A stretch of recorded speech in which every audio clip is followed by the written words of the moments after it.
Hello, beautiful souls, and welcome to my channel. We extend a warm welcome to you as we discuss and analyze 2015 Liège in this video. The 2015 Liège was a one-day cycling classic that took place in the Belgian Ardennes on 26 April 2015. It was the 101st edition of the Liège one-day cycling race and was the fourth cycling monument of the 2015 season. It was part of the 2015 UCI World Tour and was organized by the Amaury Sport Organisation ASO, the organisers of the Tour de France. 200 riders raced over a 253 kilometers route that started in Liège, traveled south to Bastogne, then returned north by an indirect route to finish in Ardennes on the outskirts of Liège. The route included many hills, especially in the final 70, which were the principal difficulty in the race. There were many attacks in the final part of the race, with several groups breaking away from the peloton and subsequently being caught. A small group came together on the final ascent to the finish line, where the race was decided in a sprint. It was won by the pre-race favorite, Alejandro Valverde, ahead of Julian, Alaphilippe and Joaquim Rodríguez. This was Valverde's third victory in Bastogne and put him into the lead of the World Tour standings. Brace yourselves for the next chapter, where we'll be dissecting background. Bastogne, one of the oldest races on the cycling calendar, was established in 1892. Torino is the only current race to have begun earlier, although it did not exist as a regular event until the ERS. Bastogne was founded as a precursor to a planned Paris-Liège event, which never came about, but eventually became one of the most important races on the cycling calendar in its own right. The race is seen as one of the cycling monuments, alongside Milan-San Remo, the Tour of Flanders, Paris-Roubaix and the Giro di Lombardia. Because Bastogne is the oldest of the major races on the cycling calendar, it has the nickname English, the Old Lady. It is particularly known as a race where the best one-day riders and the best Grand Tour riders can compete on relatively equal terms. In his book The Monuments, Peter Cossens wrote that Bastogne is generally regarded as the toughest one-day race on the calendar. Eddy Merckx holds the record for the most victories, with 5 wins between 1969 and 1975. Bastogne was the fourth of the monuments to take place in the 2015 season. Milan-San Remo and Paris-Roubaix were won by John Degenkolb, while the Tour of Flanders was won by Alexander Kristoff. Bastogne was the final event of the Spring Classics season and came as the conclusion to the Ardennes Classics, following the Amstel Gold Race and Loffich Wallen. It was also part of the 2015 UCI World Tour, a season-long competition that included both one-day events and stage races. Get ready for an exciting part as we dive into teams. As it was part of the UCI World Tour, the 17 UCI World Teams were automatically invited and obliged to send a team to Bastogne. The race organizers ASO, the organizers of the Tour de France, also made 8 wildcard invitations to UCI professional continental teams. The peloton was therefore made up of 25 teams. 6 of the teams were also invited to Loffich Wallen. These included 2 Belgian teams and 2 French teams and the final 2 teams to be invited to Bastogne were whose invitation meant that they would participate in all 5 monuments in 2015 and, as each team was required to enter between 5 and 8 riders, the maximum size of the peloton was 200 riders. Prepare yourself for an eye-opening discussion on route in the upcoming portion of this video. The route for the 2015 race was announced on 15 April. The route was 10 kilometers shorter than in 2014. It was therefore 253 kilometers in length. The changes came in the final section of the route, with the de l'Ovecue removed and the Col du Rosier and the Col du Macrisade added instead. The second change was a reduction in distance between the third last and second last climbs. The distance was cut from 25 kilometers to 16, with a small unclassified climb also added. Cycling Newscom described the first change as a much harder combination, suggested that the new route would make the race more interesting than the 2014 edition, which it described as painfully dull. The race began in Liège, in Place St. Lambert outside the Prince Bishop's Palace, with a neutral zone that took the riders out of the town to the south. The first 75 kilometers of the race brought the peloton south, through a Vale to La Roche-en-Ardennes. Although the roads were not flat, there were no difficult or categorized climbs. Here the riders encountered the first classified climb of the day, the de La Roche-en-Ardennes, a 2.8 kilometers climb at an average gradient of 6.2%. After reaching the summit, the riders continued south for another 28 kilometers. This took them through Bastogne to Bastogne, which they reached after 107 kilometers of racing.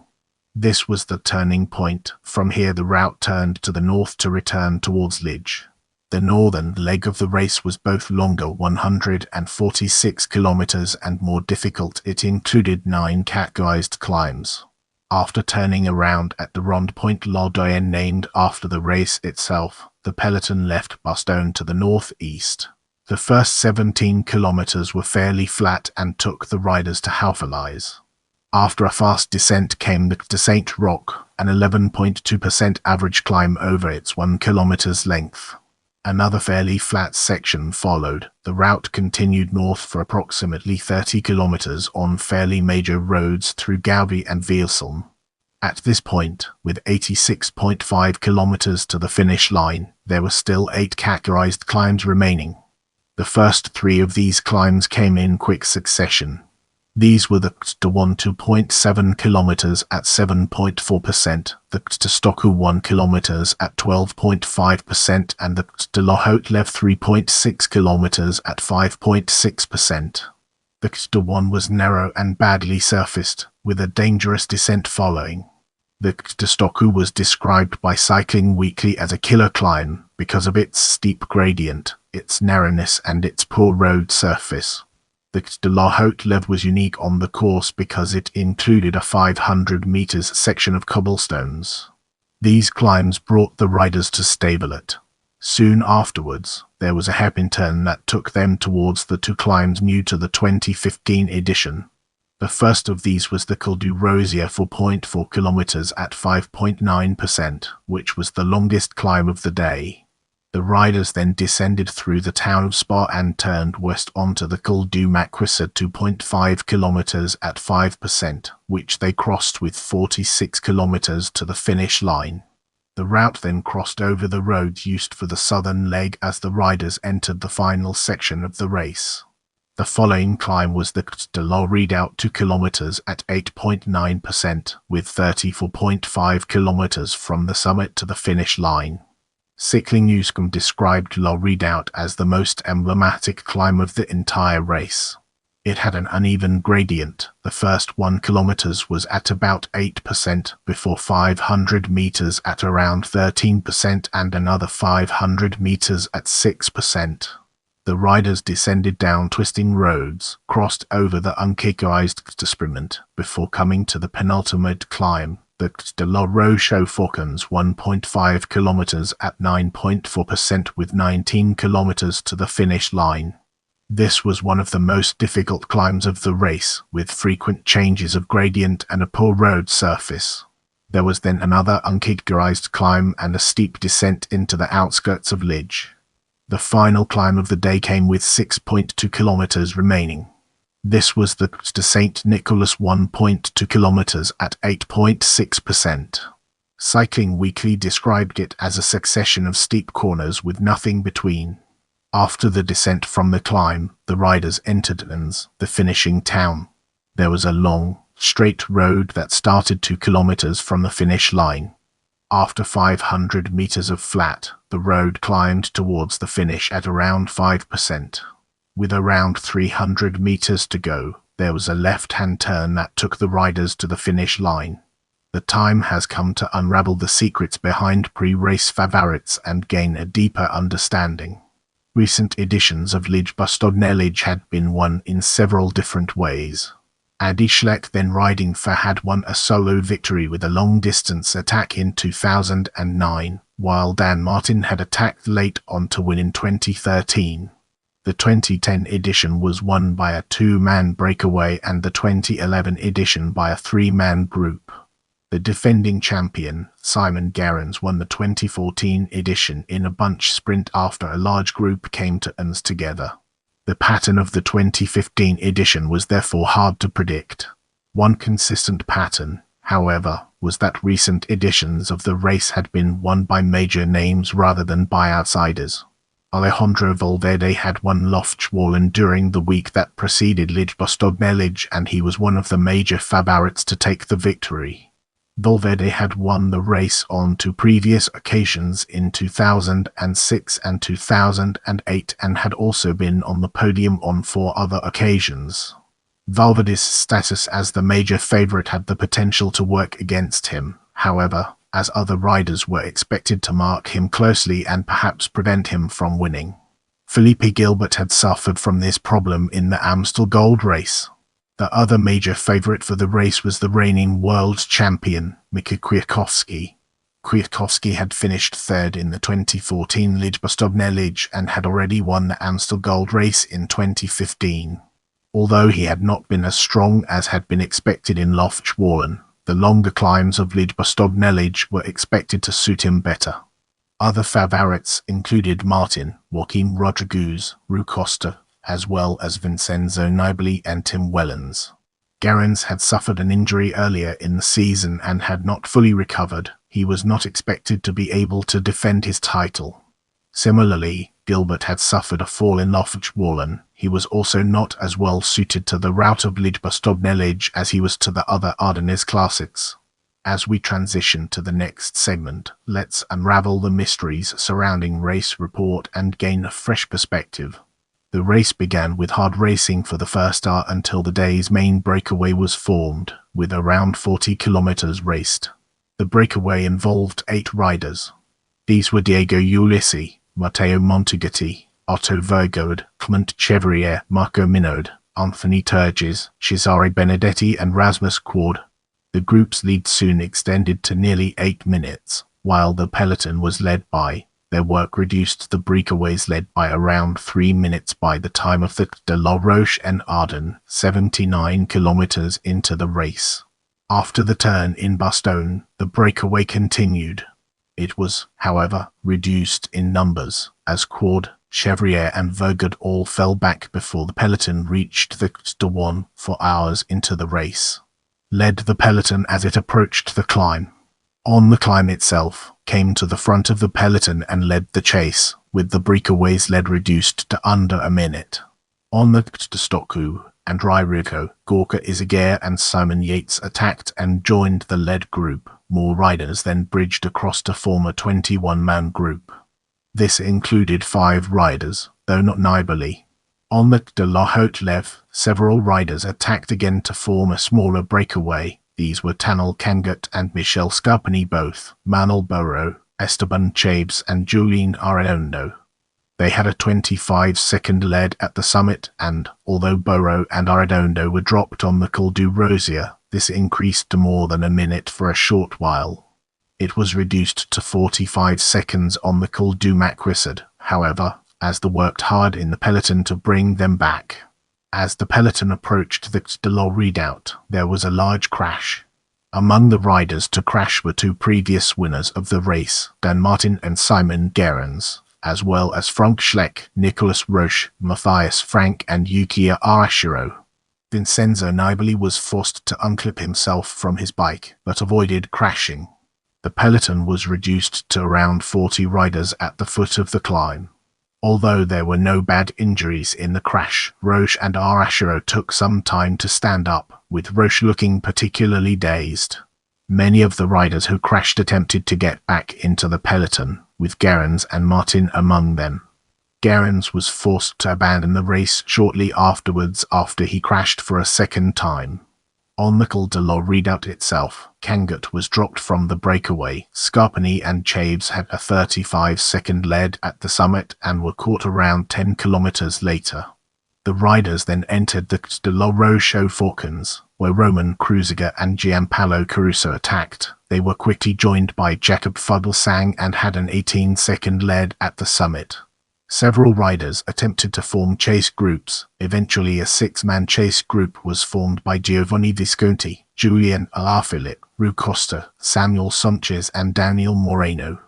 They stayed away for a short while and were then joined by around 20 other riders with 15 kilometers remaining as rain began to fall. Stenk Tiber took over the pace setting in the peloton as it approached the St. Nicholas, and he reduced the gap to Kreuziger, Caruso and Fuglsang. On the climb, Valverde came to the front of the group to control the pace. Nibali then attacked and, while he was not able to escape the group, several riders were dropped. These included Mika Kwiatkowski and Philippe Gilbert. Nibali's attack also brought the chasing group back to the leaders. The next attack came from Romain Bardet on the descent from the St. Nicholas. While he too was unable to break away from the group, his attack did cause Nibali to lose contact and reduced the group to 10 riders. Gianpaolo Caruso led the group in turns and towards the climb to the finish. At the foot of the climb, Daniel Moreno, Caruso's teammate, attacked and built a small gap ahead of the group. The group did not initially chase him, as all the other riders looked for Valverde to do the work. Eventually Valverde did start to chase Moreno and caught him at the final bend.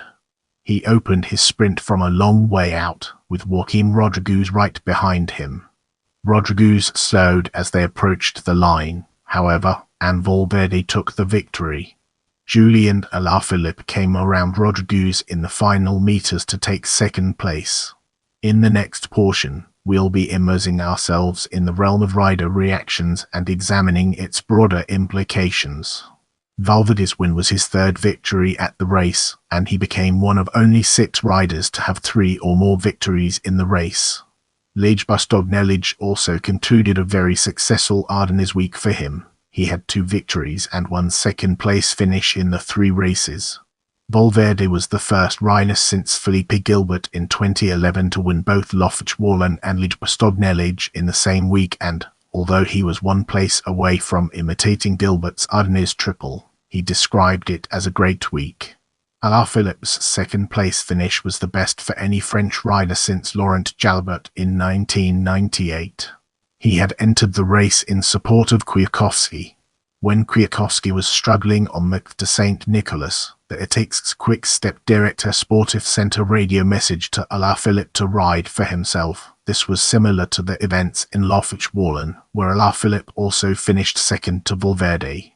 He was frustrated on the finish line and waved his arm in the air. He said, "After the race today, I really felt I could have done something more." Cycling Newscom suggested after the race that he had the potential to win a monument in the future. Several riders were injured in the crash 40 kilometers from the finish. The worst affected was Yuki Aashiro, who suffered several broken bones, while Gianluca Brambilla broke his collarbone.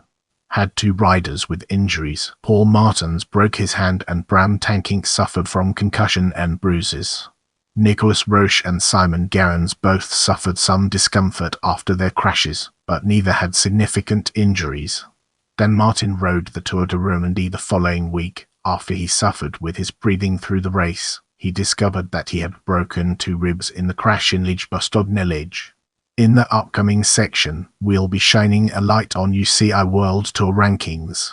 After his strong Ardennes week, Valverde moved into the lead of the UCI World Tour individual rankings, with Richie Porte dropping to second place.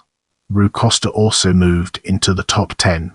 Spain moved ahead of Australia in the nation's standings, while retained their lead of the team rankings. Don't forget to hit that notification bell so you never miss an update from my channel.